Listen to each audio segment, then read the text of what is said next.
Hi, I'm Daniel, and today I want to talk to you about why I think you should have your students write their own textbooks. Now, before I really get into this, let me give you a little bit of a backstory so that you understand where I'm coming from. When I was in college and in high school, I took really bad notes. Now, that wasn't for lack of trying. I tried to take good notes. I just didn't really know how to take better notes. Or really what I mean to say is I didn't really know how to take really useful notes. And so my notes were essentially just lecture notes, because that's what I thought I needed to take notes on, were the lectures that I heard. And they ended up just being bullet points of what I thought were important facts and maybe important remarks that the speaker made, but that was it. Now, the problem with these notes is that they weren't very useful. Their utility basically extended only to tests or quizzes that were on the material that was in the lecture itself. And beyond that, they were basically useless. And so I didn't really learn how to take really useful notes until I was in grad school getting my master's degree. Now, I did my master's degree at St. John's College in Annapolis, and it's one of the few great books colleges in the country. And one of the things that they did there is they didn't have lectures, really. I mean, they did have lectures periodically, but in class, what you were doing was you were in seminar-style classrooms, and you were discussing the material that you had read with your classmates and a couple professors who were there to guide the conversation. And so I took notes, and I had to change the way that I took notes in order to really make to get the most out of these classes that I was taking. So it forced me to change because it was such a different way of, doing a class. So let me show you the notebook that I started with. And this is the notebook that really taught me how to take notes. And it's the one that I experimented with, and I learned how to really take notes that would be actually useful. So I took 90% of my notes outside the classroom. Now, again, this was because we didn't really have lectures that I was taking notes on. And so my notes then were a way of preparing for class. Now, I also wrote with the vague idea that I would need my notes later and that I wouldn't have time to go back and reread the texts that we were covering. Because by this point, I had enough maturity and enough experience to realize that realistically, a lot of the things I was going to be encountering in class or reading as part of my degree, I wasn't going to have time to actually return to. So some of this stuff I knew I was only going to get one shot at, which means that my notes had really better count. And so I used my notes, as I said, to prepare for class, and I did this by recording questions that I had of the text that I could maybe raise in class. I recorded observations, and I tried to make sense of the readings as best I could with pen and paper in hand. So my notes were kind of like a reading journal, but not exactly. There was some slight differences because I wasn't just recording my thoughts and feelings like some people do with reading journals, but it was more of an academic exercise, right?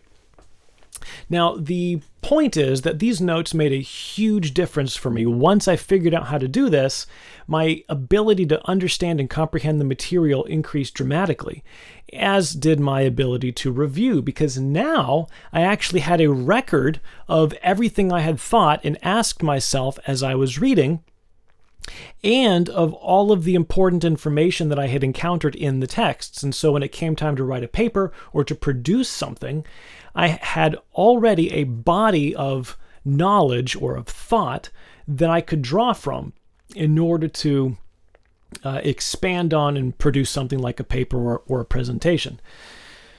So this whole experience taught me a number of things, and some of the things that I learned were the similarities between textbooks and notes. Now, this insight came to me much later, but essentially what I discovered is that what textbooks do is they distill and organize information in order to improve the intelligibility of the material, right? That's what they're for. And they also function as a handy reference. And so if you forget something, or if you need to look something up, it's easy to look this up in a textbook. You flip to the relevant chapter, you read through it, and you go, oh yeah, this is where that information is. Now, if you take really good notes, you'll notice notes do exactly the same thing, right? They distill and organize information in order to improve the intelligibility of it for you, and they function as a reference for you so you can go back to them later and remember the stuff that was important and the things that you had thought, which means that really all textbooks are is someone else's notes. And your notes, if you do a good enough job, function as a textbook to whatever particular text you are trying to study. There's also one other benefit here, which I'll mention and shouldn't be overlooked, and it's that the results of intellectual work are often intangible, which is to say, at the end of a day or at the end of a semester, you don't have something you can look at. If you're a carpenter and you're working on a project, at the end of the project, you will have produced something, whether it be a table, a desk, or a bookshelf. You'll have something to show for your work. As a student, you often have nothing to show for your work except a grade at the end of the class, which is really depressing. And so one of the great things about having a notebook like this that you've been working on throughout the semester or throughout the year is at the end of that term, you can go back and you can look at everything that you've done, and it's tangible. It's something you can hold in your hand that represents the knowledge that you have distilled, that you have grasped, and the learning that's taken place over the course of time. And besides, a beautiful book that you've created is always something to be proud of. And it becomes now a cherished reference for future learning. I can't tell you how many times I have referenced the notebooks. I've got many of these, one for each semester that I did. But I can't tell you the number of times I've referenced these since I took all these notes, because now it's an invaluable resource for me.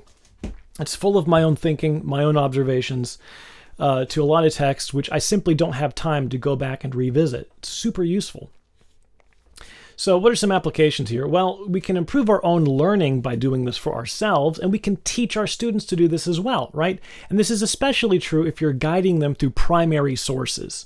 It's hard to take notes on somebody else's notes, which is why a lot of students don't take great notes on textbooks, because the textbook itself is already essentially a set of notes. But if you're leading students through primary texts, like one of the things I do at Polymath Classical Tutorials, then it makes a lot of sense to get students to do this kind of work and to produce textbooks for themselves. And so Classical Math 1, which is my geometry curriculum, as well as the subsequent programs, which I'm still working on, are built on this very idea of having students produce their own textbooks. And in fact, the Classical Math 1 text itself and the entire course is built on not just this idea, but actually notes that I took in a separate notebook that's dedicated to mathematics, which I'll also show you now. And so these notes became the substance of this course, because in taking these notes, I was essentially writing, well, a textbook. And so they provided then the framework for everything that I did in order to produce Classical Math 1. A lot of students will color code their notebooks and decorate them more than I have. I mean, my notes are pretty straightforward and monochromatic, but a lot of students will take a little bit more time and decorate them. Okay, so how do you do this? Well, practically, a notebook should just contain, and this should be obvious, right? Questions that you have, observations that you make as you read, discoveries. If you find something, write it down, right? Use just general useful information that you think you're bound to forget, or that's just going to be something that's useful to reference later, right? Diagrams. If there's a diagram in the book you think is worth copying, copy it. If there's a diagram that you have come up with to help you understand something in the book, write that down. And this is key. You should always include explanations for your future self. If you're working through a problem or an argument and it's really difficult and you finally figure it out, you have to write down a detailed explanation of how to do this so that when you come to it again, you don't have to start over and figure it out anew. You already have explained for yourself how to do this, and it'll save you tons of time. And so your notes should also be thorough, obviously, and you should write them with the idea that you're going to return to them in the future. And they should be as beautiful as possible, which is to say neat and well organized. And if you need some inspiration, I highly recommend that you check out Leonardo da Vinci's notebooks, because they're just great examples of this kind of note-taking.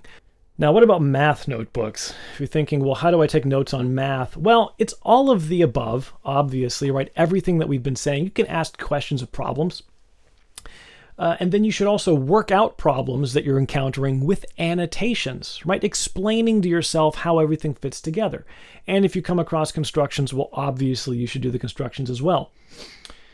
So, in conclusion, while a journal isn't technically a textbook, approaching note-taking as a creative endeavor is a really useful thing. You're not just copying something, but you're creating something, which is why I like to talk about it as producing a textbook. It's a creative thing. And so it leads, of course, to better notes. It leads to better comprehension. It leads to the satisfaction of having some kind of a tangible result at the end of all your work. And at the end of the term, you can hold what you've learned in your hand, and that's a tremendously satisfying feeling. So if you haven't done this for yourself, I highly recommend that you try it. And if you'd like a setting in which to do it, feel free to check out the summer courses I offer. And once you've had the satisfaction of holding in your hands your own textbook that you have written, I highly encourage you to pass that experience on to your students.